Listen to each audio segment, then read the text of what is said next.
Welcome. My name is Dr. Caroline Heldman, and I am an advisor with the Representation Project. We are a nonprofit organization founded by the great Jennifer Siebel Newsom.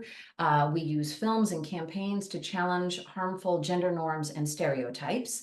And this interview today is pretty exciting. It's the first time any of us have heard of this or seen this, but it's three men talking about healthy masculinity and their journey to healthy masculinity. This is part of our interview series, Boys Will Be Boys. It's a campaign where we want to encourage boys to be anything and everything they want to be without the constraints of restrictive masculinity. This is our love letter to boys and men, if you will.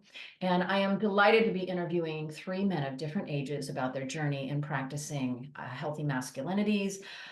So first, Imran Quidwai is a first-generation Pakistani-American from Conejo Valley who now resides in Los Angeles. The two of us are holding up for Los Angeles today.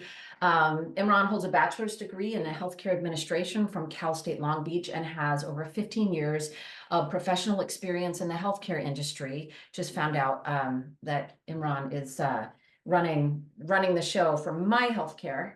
My office, which is kind of cool, small world moment.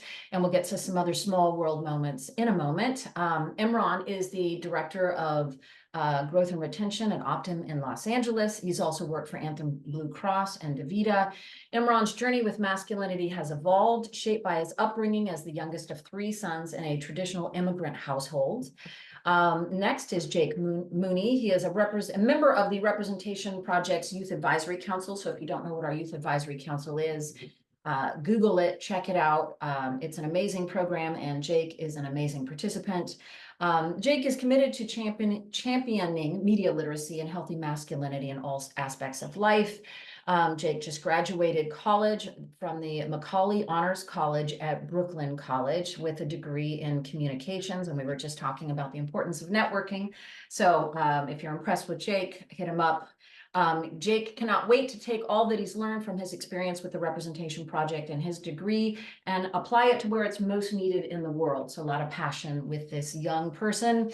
And last but not least, John Girard is a former technology executive who helps early stage companies as an advisor, board member, and investor. John happens to work also with Optum Healthcare. So that is another small world moment.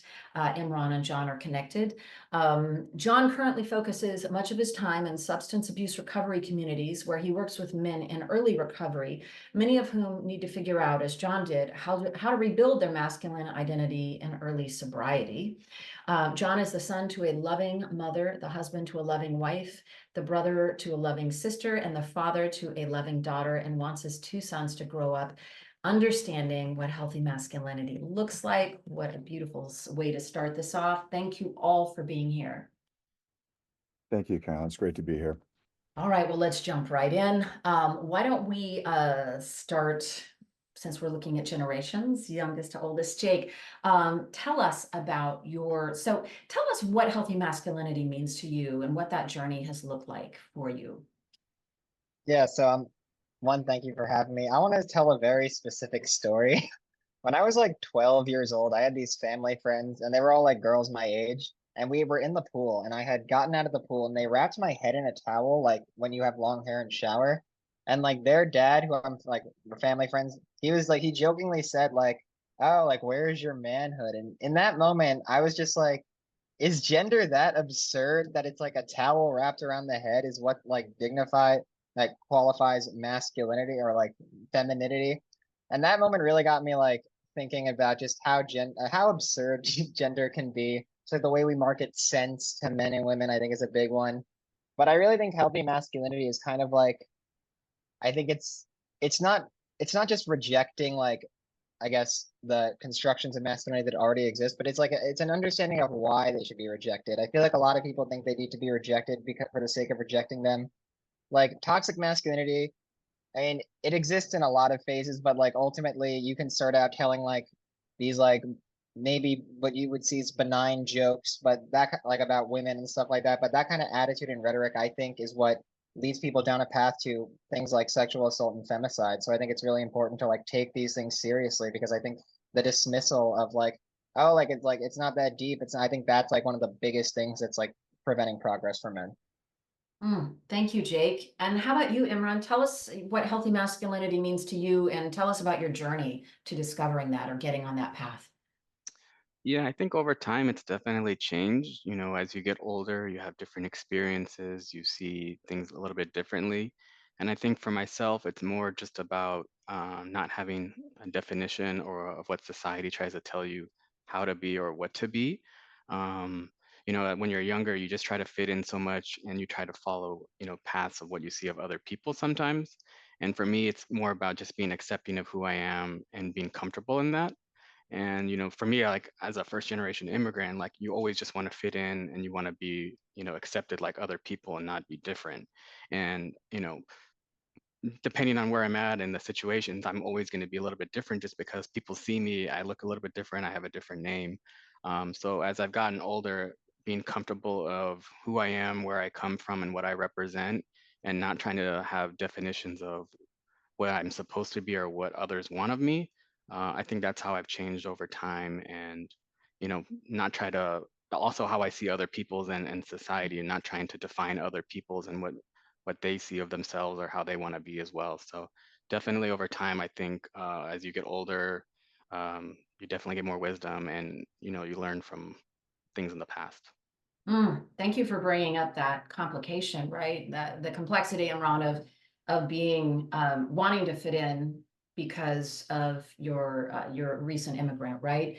And then so maybe even more pressure to go along with conventional or traditional masculinity so that you're conforming in however whatever way you can to fit in, but then kind of releasing that as you're growing older, releasing it not only in you but all in how you're viewing other people. Absolutely. Yeah, and the relationships you have with other people as well. So it all differentiates between, you know, as you get older and progress and change. Yeah, and we're going to get to what you would tell your younger self here at the end, but that's such a great segue, right? And how about you, John? What is healthy masculinity to you? And tell us about your path. Yeah, happy to. So I think these other guys have done an amazing job of sort of sharing some of exactly the same things that I think about this.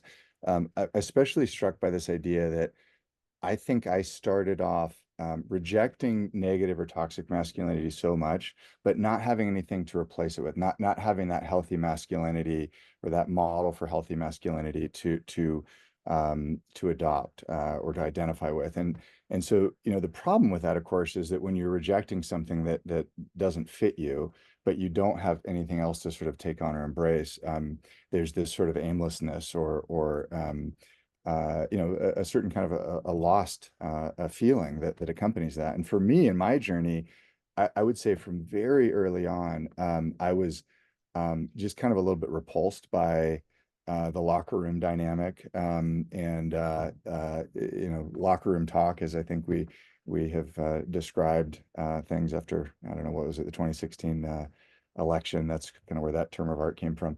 You know, from a very early point, that was disturbing to me, and maybe because I had a strong sort of feminist mother and a sister. I'm not really sure why. But in the absence of a sort of model for healthy masculinity to grab onto, I would say I had very little identity around masculinity for many, many years. And I've been sober now for almost 15 years, and my sobriety was really the beginning of starting to do some of this introspection and frankly resetting my identity around everything. And actually, that's where I started to kind of reassess what does it mean for me to be a man. And what do I want that to be? How do I want to define it? And that's what sort of started my journey into discovering that there was this thing called healthy masculinity. And I'll even add to that a term I've been playing with. You know, toxic masculinity, of course, we all know it's a phrase that gets, you know, heard all the time, and for good reason. It's real and it's powerful and it's pretty awful. And I was sort of thinking about, well, what is the good antidote to that? And, non-toxic just means the absence of that stuff, which is the same thing as not having any sort of an identity, a healthy identity to fall into. So I've been kind of playing with this term, tonic masculinity, as the antidote to toxic masculinity, and it's really kind of hit a good spot. I mean, I think there's a lot of discussion these days around what I would call tonic masculinity, these sort of positive aspects of healthy masculine identity. So tonic makes me think of healing, John. Yeah, that's exactly right. I mean, and that's exactly what it means. I guess it's probably a Latin root, but it is actually the opposite. Toxic being poisonous or unhealthy, and tonic being healing or positive or healthy. I love framing the pursuit of healthy masculinity that way, right? Because it really is healing, like father wounds, the things that we inflict on boys and men using the constraints of the man box, which is a great segue to the next question about what struggles, and we'll start with you, Jake. What struggles have you faced in pushing against the societal expectations, the man box expectations of boys and men that say, in order to be a real man, you have to be aggressive, violent, stoic, unemotional, and in control? And I should note, you're in New York, not that that matters too much, but I said we were in LA, you're in New York, John's in Montana, so we're covering our bases. Talk to us about the struggles you have faced with the man box. Yeah, it's like no matter what, no matter how I think cognizant you are of like the state of masculinity, like everyone is born and raised, like at least in America, or everyone is raised with these standards of masculinity. And I think it's like, for me, part of it was like I would get really hard on myself if I fell back into like any of those like aspects of toxic masculinity, because I would think, oh, like I'm trying to be above this. But that like ego and that pride of like being above it, that I think kind of ties back into the toxic masculinity. This idea that you're just like better than these things or above it, or it's not me. And I think that kind of ties into like a fear of judgment from other men, just because it's I feel like it's there's such like a almost monolithic portrayal of masculinity that like when you deviate it, so many people are like, that's weird, and like everyone has the human nature of not wanting to like feel judged and stuff like that. But I think it's important I think the fact that you are like that, you can get so much judgment just by being who you really are and existing outside the norm of this man box. Like I think that speaks to how big this box is and how many people are inside it. So I think the idea that like as cognizant as you are of masculinity, like you are still raised with like the roles, expectations, and just traits that traditional men may take on. So I think it's like I think this is for me and for other men. I think like give yourself forgiveness and mercy if you are trying to push back from those that you fall back into them. Like you're not going to get it the first time. You can't just see outside of yourself and how you were raised. And I think like that understanding is missing from a lot of discourse. Yeah, that's some great wisdom, Jake. The idea that you can't just transcend your conditioning. And especially, I mean, there's certain circumstances where it might even be unsafe to transcend it, right? It's certainly if you want to fit in, but also even safety issues. And I'll throw that to you, Imran, about the struggles you have faced pushing against the man box.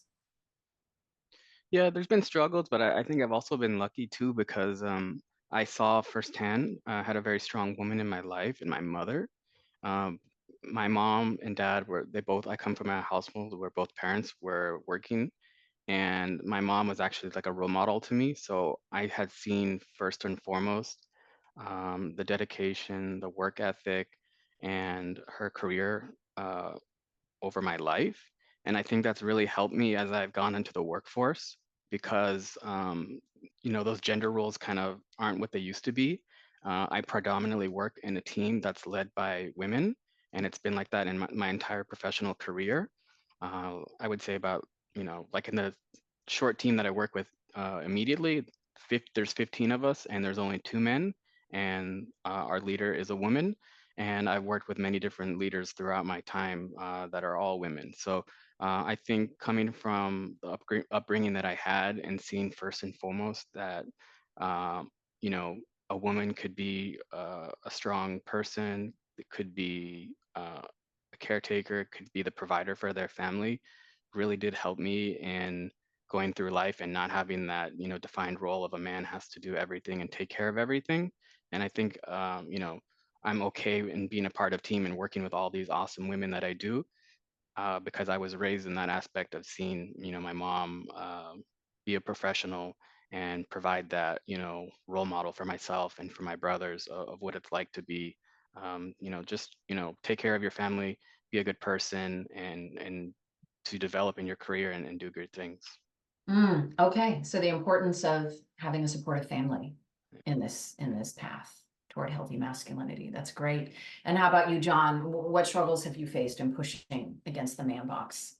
Sure. Well, I think, the first, related to what I shared earlier was, if you're as a man or a young man not a part of, the rah-rah locker room, sort of conversation, there's an element of kind of exclusion that happens naturally, and that I think was hard, and to not feel a part of it, even though it was by choice, that sort of exclusion, I think,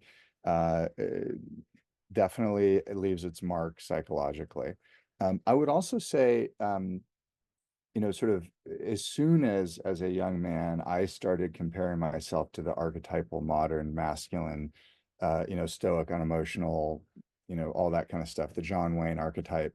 I found way too many examples of discordance that were really hard, right? So why is it that I actually feel sad? Why is it that I cried when that thing happened? Why is it that I feel these things when supposedly men do not, right? So that sort of discordance around this image of modern masculinity and what I was experiencing subjectively, I think was enormously challenging as well. And then I guess the last thing I'll add to that is now kind of at a different part in my journey where I've really embraced kind of all of it, and especially the positive aspects of masculinity. And indeed, I am a very emotional being, and that's okay.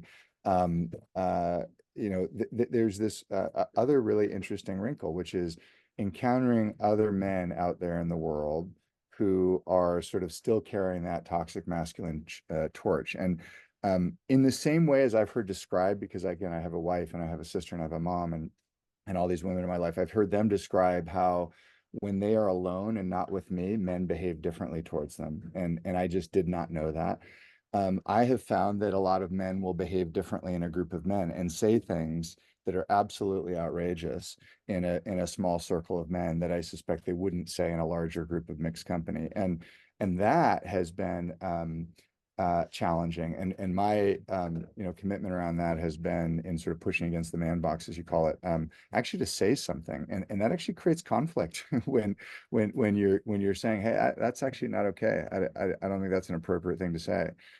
So pushing back in that way is a challenge. It's important, but it also creates conflict and is a challenge. So that's a big struggle, like holding other men in check. Yeah, I Having think some it is, and it's understanding. important, by the way. I don't say that as something that, like, is a struggle and a burden and that kind of thing. It's absolutely critical, and it creates conflict and friction and challenge in doing that. Yeah, and I'm seeing the heads nodding, right? So you're kind of preaching the gospel of healthy masculinity, if you will. Yeah, that's got to be tough, right? And again, sometimes invoking that is, I mean, part of the threat from other men is a threat of violence, right? And so you're entering a domain that's can be really tricky. Shifting somewhat to talk now about your relationships. So how has your embrace or getting on that path, striving for healthy masculinity, how has that shifted or changed your relationship with yourself, with romantic partners, with your family, with other men? And we'll start with you again, Jake. Yeah, sorry. I think a big thing I've kind of like, I feel like the more I learn about healthy masculinity and like that's just toxic masculinity, I think the more I see like, I guess, especially on like social media, just like how how hard it is to get men to like want to change because I see that like even to your point, John, about like locker room talk and how men would say completely different things. Like I don't think men realize just like it's not just like the traits of masculinity, but it's also like how they view and talk about women. And I think they're raised to have this idea that it's justified. I think a lot of them I think a lot of men who go down this pipeline are probably been hurt by like a woman in their life. And I think that it's a very reductive to like be hurt by one woman and be like, this is the smoking gun I need for all women to be bad. Because I think a lot of these men have very real pain, but they just project it onto like all women because that's just what masculinity teaches us to do. And like and I'm gay myself, and for a while I thought that like made me exempt from like this kind of thing, but it doesn't. Like men are raised a very specific way. Like you don't have to consciously like hate women to kind of be part of toxic masculinity. Like it's endemic to an extent. And I think it's hard for men to realize that because they feel it's justified. Because I think a big thing that like the representation project does so well is like it validates the feeling but not the behavior. And I think that's like the big step. So to answer that question, I would just say like I feel like I'm just seeing the kind of tragedy of where men are right now because they really are just in this box, but they feel like so justified in leaving the box and staying in the box because they think everything else is like out to get them. It's just really sad to see. Yeah, great. Thank you, Jake, for that analysis. How about you, Imran? How has an embrace of healthier masculinity affected your relationships? I think it's for the positive, for myself, I think like other men, like sometimes you try not to be vulnerable, try to hide your emotions. And through my relationship with my wife, she lets me know, she wants to know how I'm feeling and, not to hold things in. And, you go through life and you're always going to have different things happen, big events and occurrences.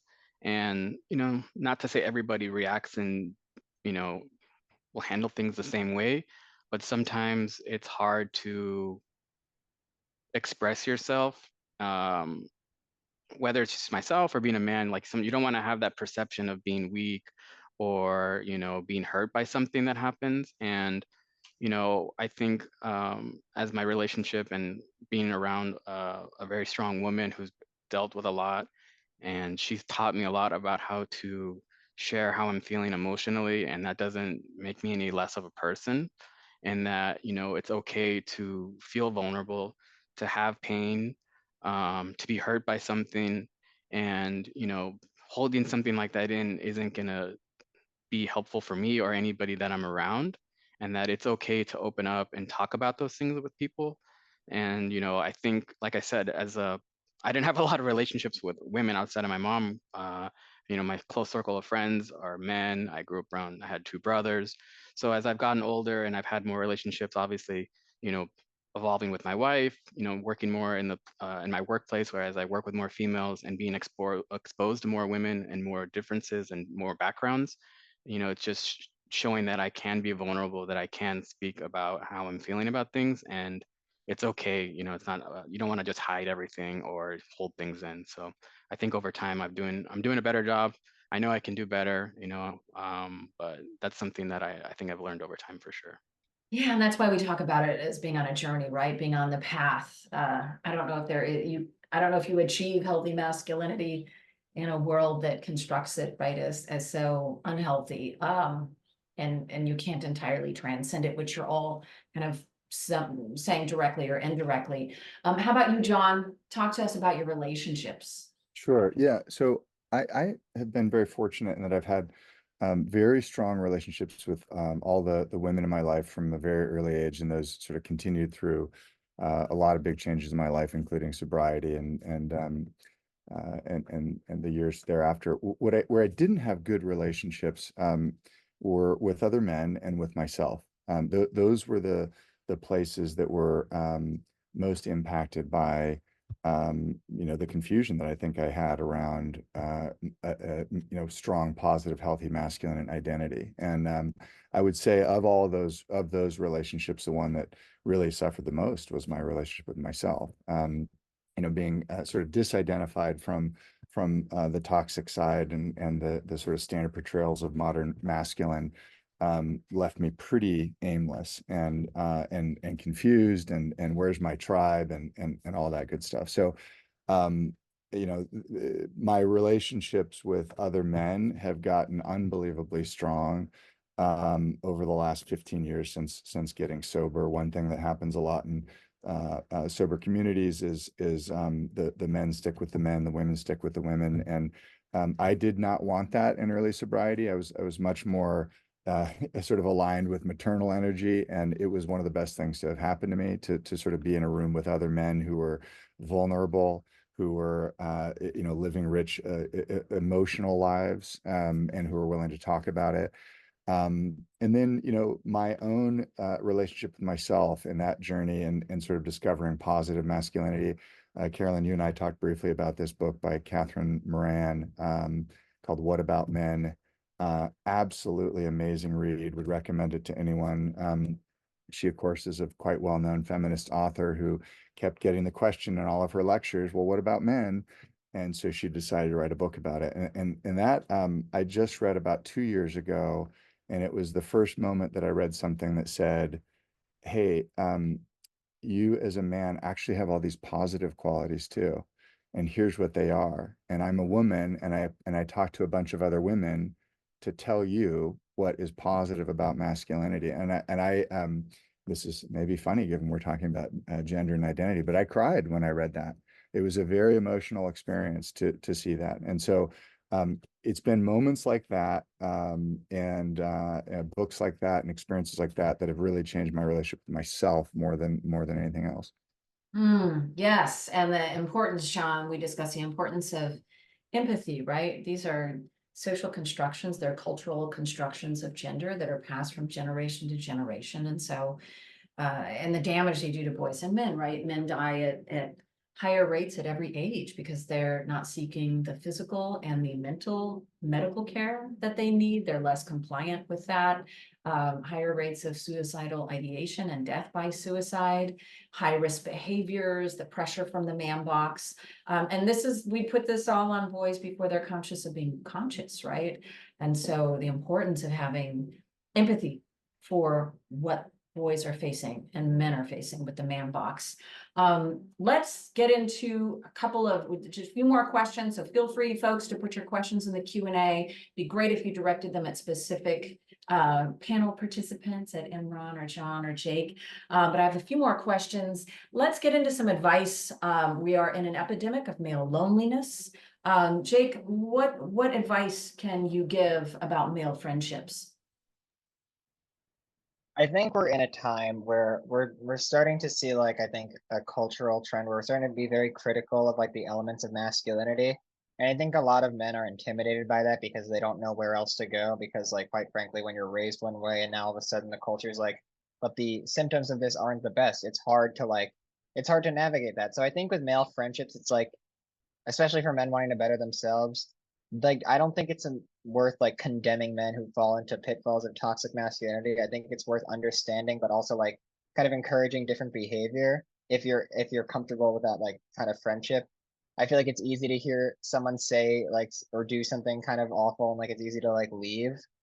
But I think depending on the action, like I think everyone deserves, I guess, a chance to just be heard. So I say really, I guess, approach with a little mercy, because we can't, like, there's a whole kind of dialogue to just like have men unlearn all these toxic aspects of masculinity, which I believe they are 100% worth unlearning. But like, you can't shame people into being better. It never works. It has historically never worked. So I think it's just like, if you're approaching male friendships and as like just like looking to better yourself and masculinity as a whole, like not expect it, but don't don't immediately like jump to condemn it. Like maybe as horrible as some of the words can be, try to understand it, because maybe they could reveal something about themselves, and like that could be a gateway to like an actual conversation that like heals.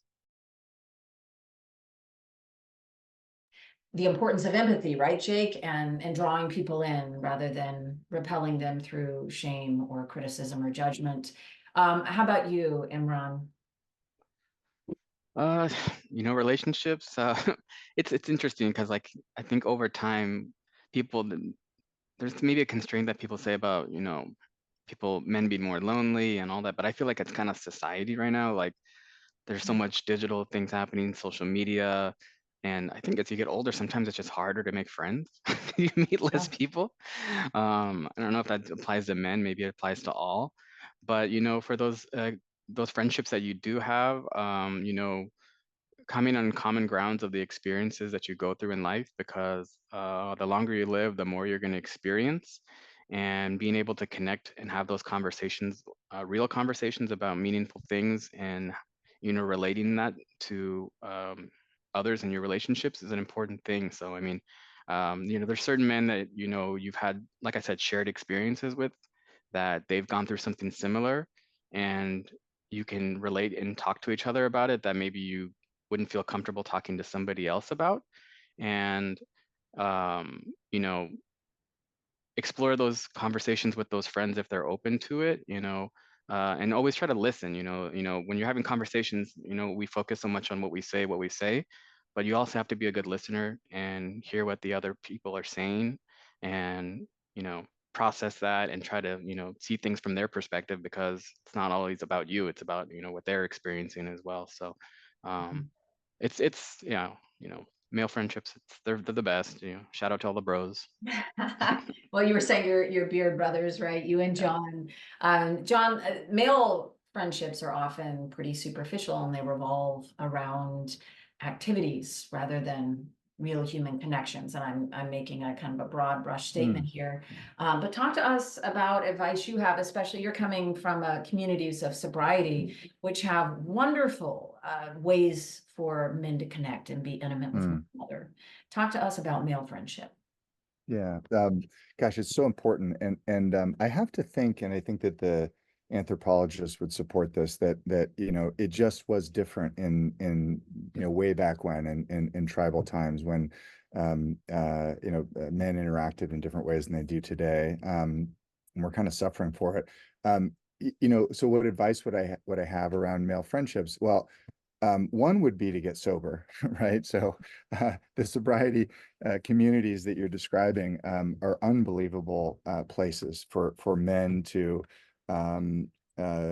explore healthy masculinity, women to explore healthy femininity, and healthy relationships as well. And I actually say that sort of tongue in cheek, because it was my path, but also it tends to be the case that men in particular, women too, but men in particular, use substances as a way to sort of numb out uncomfortable feelings instead of interacting with other men and processing them. It's a very, very common path. In fact, the most common path to substance abuse problems is self-medicating uncomfortable feelings. And, that's an unhealthy way to manage a normal emotional response. A healthy way would be to talk to other people about it. And on that note, what I can say that I've discovered in learning sort of the language of recovery, and learning how to be vulnerable and have conversations about emotions with other men, is I have not had a conversation with another man where I have been the one to start it down an emotional path, to ask the vulnerable question. I've not had a conversation like that that's ended badly. In almost every case, there's this immediate letdown and relief. This like, we've both been wanting to have a real conversation. The worst that has ever happened is somebody who is closed down and just said, I'm fine. And that was it, right? That's the worst. Like, I didn't get laughed at. I didn't get, disinvited from the man club. Like I almost always have this moment of, oh my gosh, let's talk for a little bit. And it's not natural for most men, and it can be a little bit uncomfortable. But my encouragement to other men would be, just try it. Like, just give it a shot. You'd be really surprised at what it does for you and for the other person to open the door that way. Beautiful. Thank you. One last question before we jump into audience questions. What advice would you give to your younger self right now if you could talk with him? What would you say to him, Jake? Yeah, my younger self would probably find it a little pretentious, but I'd say there's a lot of freedom in the absurd. Like, if you start to realize how absurd gender is, like if you look up tools online, you will see tools. If you look up tools for women, you will see the same thing, but the tools are pink and purple. Like, it is comical to an extent how we socialize gender. I always say, like, why are men's scents like lush forest, like sandalwood, like bullets, and then women's scents are like peony blossom vanilla? Like these things are not, there's no biological basis for any of this. Like it's all socially constructed. And I think that, because I think so many people believe in biological essentialism. I think it's a great way to show like it's not all like biological to us. We're raised with these, frankly, at times absurd beliefs, and the methods in which we like are conditioned are equally absurd. And I think when you start to see that and start to recognize the patterns, you're like, huh, like it doesn't have to be this way. And it's kind of funny. Thank you for that comic relief, Jake. I mean, it is really humorous, right? Like the fact that red is manly now, but used to be like, you know, pink was associated with men back in the day, and now it's associated with, I mean, just how quickly it shifts. Or, you know, what the founding fathers were wearing, right? They were at various points in their life, depending upon the era, wearing high heels and silk stockings and ruffles and wigs and face powder, and, you know, or even the 1970s with disco, which today would be, you know, seen as somewhat feminized, right? It shifts so quickly and varies so widely from culture to culture. You have to ask, you know, where did it come from? You have to admit the social construction of so much of it. How about you, Enron? What would you say to your younger self if you could talk with him right now? I don't know if ego is the right word, but to try to remove your ego where it's not all about you. Mm. Because sometimes, like, I think you're so concerned with, like, again, when I said earlier about trying to fit in and all those things. So, you know, just be more accepting of yourself. It's not all about you, you know. Be more open, you know, more open to different experiences. Don't kind of just try to shut yourself off because, you know, you want to go into a certain path that um, I don't know, that's just what is predetermined by what other people have done.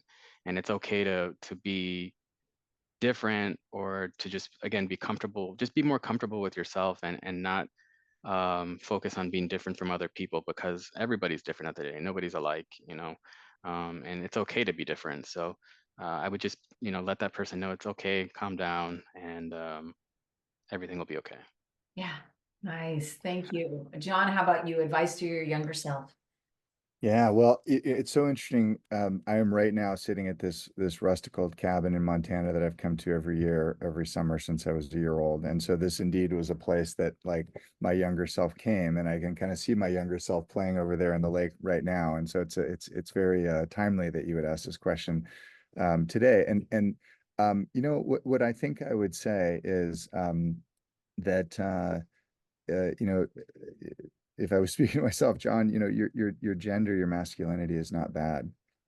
Um, there is toxic masculinity. It's real, and the things that you don't like that you see in other men, and the sort of modern archetype, are things that are worth rejecting.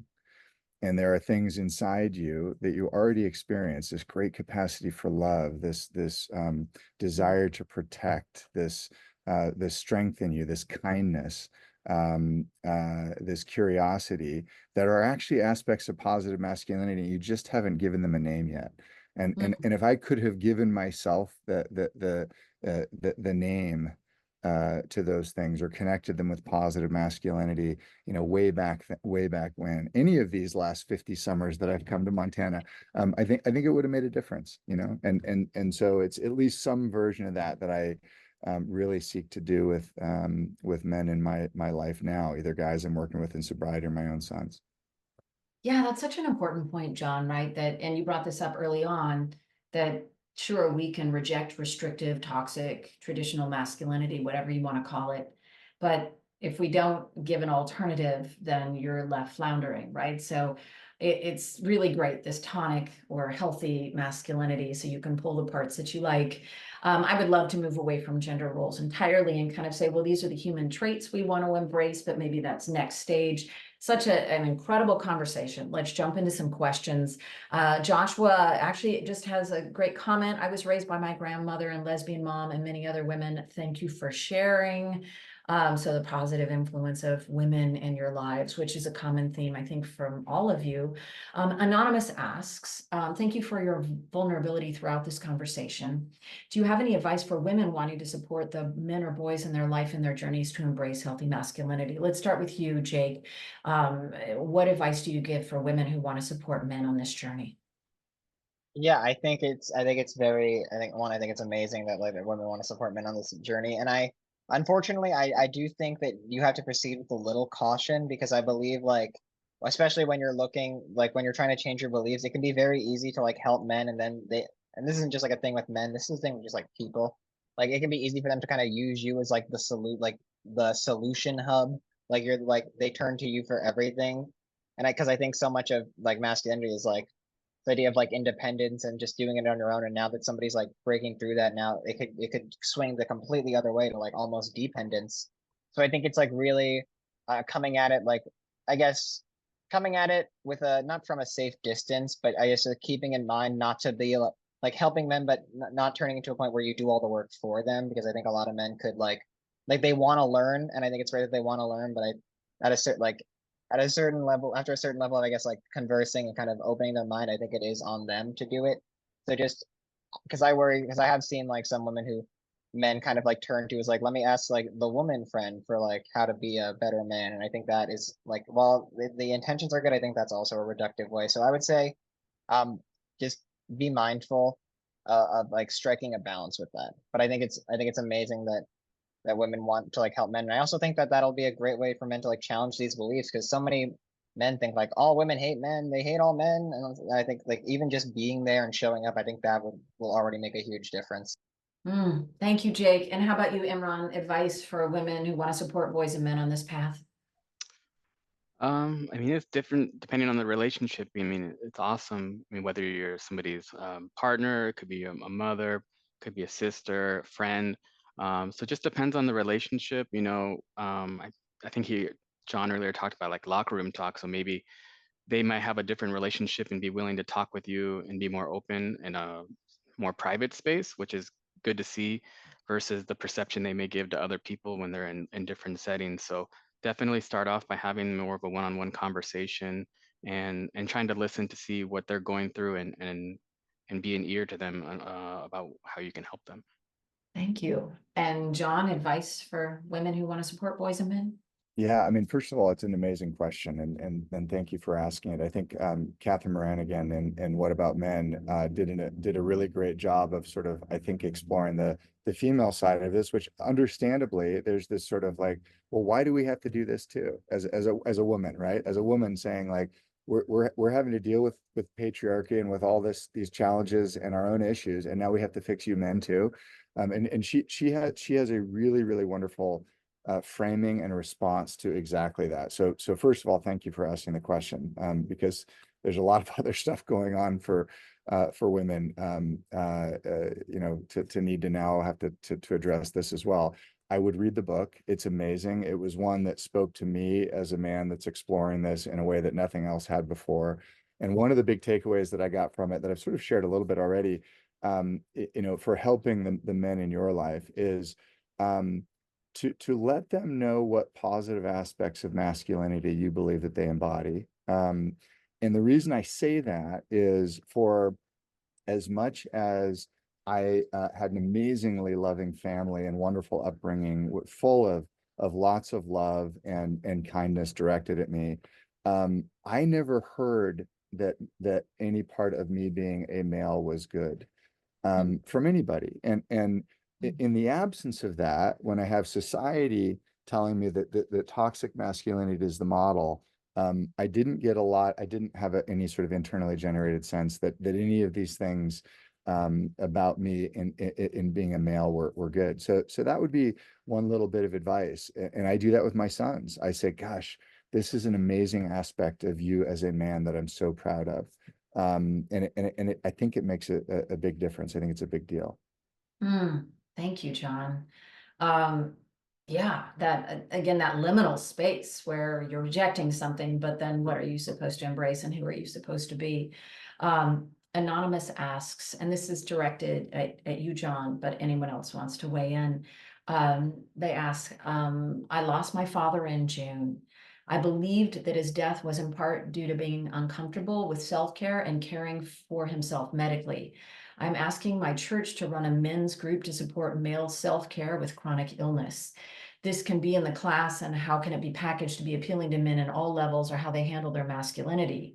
The minister is already amenable to this idea and open to selling it in a way that would be approachable to all men. So John, can you weigh in about how to maybe sell this class to men and anyone else who wants to weigh in? We'll start with John. Yeah, I mean, such an amazing question. And again, thank you for asking that. This is such a big deal. And I think indeed, yes, men are dying, really and truly, for not attending to self and to self-care, and a lot of that coming from not being vulnerable enough to talk about these things with other men in particular. You know, outside of the frameworks of recovery, which are absolutely amazing for helping men connect with other men and have these kinds of conversations, you know, there are a few other models that are pretty good. My suggestion would be to engage with some therapists, or you know, licensed clinical health, social workers that have experience running men's groups, to help facilitate this kind of a thing. So there's some really, really, really wonderful, you know, again, predominantly male therapists, that tends to work quite well when it's a man, I think, leading a men's group, who are great at helping to dissect these questions and really to frame things in the right way for your particular community, because there's community by community differences in what will resonate and what will not resonate. You know, in a very progressive, like vibrant urban area, it's going to be a slightly different message than someplace that's more rural. But that's where I would go. I would actually look for either church members or other members of the community who are therapists who have some experience running men's groups, and engage one of them. You know, they will come with their own sort of programming and ability to help navigate a group, and even with just a few men starting in that setting, I think you'd be surprised at how quickly it gains some traction. Thank you, John. Imran or Jake, do you want to weigh in here? Imran?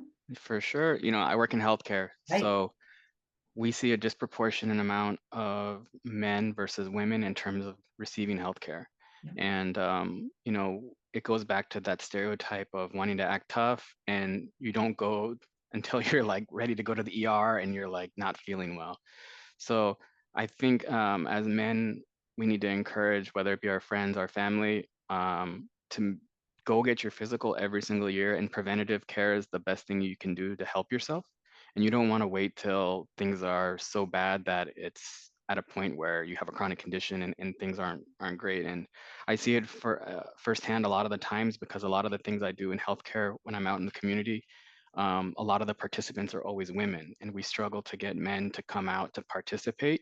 And it's just because men have that fear, or they just have that notion in their mind that they're okay and they don't want to do anything. So definitely go get your preventative exams every single year, do that. And if you're not feeling well, whether it be physically or mentally, find the appropriate care to help take care of yourself for sure, and encourage Wonderful. people. Yes, it's this idea, right, of invincibility or invulnerability, that seeking care sometimes somehow makes you less of a man because of the way in which we define manhood. So please, physicals, preventative care, compliance when you're given medication or something to follow. And just based on, like, masculinity does kill boys and men at every age at higher rates from high-risk behaviors and then not seeking the help that folks need. And so it's quantifiable. I love that John, you've given some ideas for how to attract men into, you know, make it appealing to men, and Imran, very practical advice. We have one last question for everybody. We'll start with you, Jake. Where do you see positive examples of healthy masculinity in our media and our culture, or even in your own life right now, or growing up? So yeah, what did you see growing up? What are you seeing in the media? Yeah, so I think one show that I think does a great job of like kind of pushing back against like traditional gender norms is the show Crazy Ex-Girlfriend by Rachel Bloom. And even the name of the show is like kind of like takes that trope. And it's a very great deconstruction of like the crazy ex-girlfriend. But there's also a character named Daryl who is like an extremely, he's a like a bisexual, very soft adopted father, I believe. Like he's very, very like anti, I guess, rigid masculinity. And I think but he also kind of still has like the masculine aesthetic, and I think that's a great starting place for men, because I think it's like it's good to see that you can keep like you can reject toxic masculinity without rejecting masculinity, period. I think that's like a big thing that people need to hear. And also in terms of like our media and our just our culture, There's like right now a lot of like the kind of content market is like a lot of live streamers and like reaction content, and a lot of people have been like pointing out there are a lot of these alpha male boot camps that are like really really harmful for men. They will like have you sit in an ice bath and do all these like hard physical things to give you like the illusion of overcoming something, but they just reinforce so much. And a lot of people online are kind of like pointing out how they're not, and this is what I like, they're not like vilifying the men for taking it because these are insecure men who feel they need to be better. Yeah. But they're pointing out like this doesn't do anything. Like you can do a hard thing. You can like run with a heavy backpack and sit in an ice bath, and like you still will have like trouble staying your emotions and just practicing empathy. I just think I'm really glad that we're seeing that these like traditional like I feel like everyone, like not everyone, but I feel like so many people think like men being better is like a Rocky style training montage when it's honestly like a lot more emotional work. And I'm just glad to see like some pushback there. I love that. It's not the Rocky montage. Thank you, Jake. And you're talking about it makes me think of the rise of the manosphere too, which is it is pretending to offer healthy answers to men who are very much suffering and in need, and they're not getting answers there. They're actually getting a reinforcement of the man box, which is harming them further. There's Anonymous says, thank you for answering my question about the group I want to start at my church. Great ideas. So yeah, really wonderful feedback from this panel. How about you, Imran? Healthy examples of healthy masculinity growing up in media? I mean, I'm a big sports fan. I consume a lot of sports media. I would say one of the best examples I've seen is there's a gentleman by the name of Dan Le Batard. He used to be on ESPN. He used to be a newspaper writer in Miami. He started his own media enterprises, and he has a number of different podcasts and different things where they'll talk about the actual games or things that are happening within sports. But they have their own podcast, so they just call it South Beach Sessions, and it's just like a session where he has a guest and they're just talking and they're being very vulnerable about things. Mhm. And it's a good crossover between the sports world and just being open and honest about things. So I think Dan Le Batard, he does a great job in that aspect for sure. Thank you, Imran. I'm sure there are lots of sports fans watching. And how about you, John? Positive role models growing up in media? Yeah. So another great question. And it's funny. I think we're in this cultural moment where there just are not very many positive examples of healthy masculinity in, let's say, movies and TV. And I think for very good reason. Like I think that this is sort of an awakening, a moment when it's this unhealthy behavior and the manosphere and the sort of toxic masculinity is being called out, like, and appropriately so. And it also leaves young men with this gap and sort of like, well, where do I find these examples of healthy men? So I've been very fortunate. The examples of healthy masculinity that I've had include my father, my grandfather, and my uncle. So strong, healthy men in my life.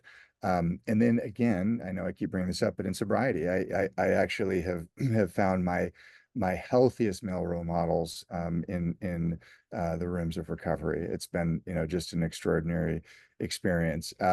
As far as kind of the rest of the media sphere, I actually have seen a lot that is sort of coming from the spiritual, non-religious side, especially Eastern traditions. So, Buddhist thinkers that are kind of Western Buddhist thinkers. There's a lot of wonderful, like, healthy masculinity that comes out of that world that's been pretty amazing to see. And I would just also issue a caution here, which I think has been described already. There's a lot of men sort of masquerading as healthy masculinites that are in fact sort of full on manosphere, perpetuating. It's the high fructose corn syrup, like, diet or antidote for that, interest or desire to identify with the masculine. It's very attractive, it's easy to consume, and it's utterly toxic. So yeah, it's out there, but you have to search for it, unfortunately.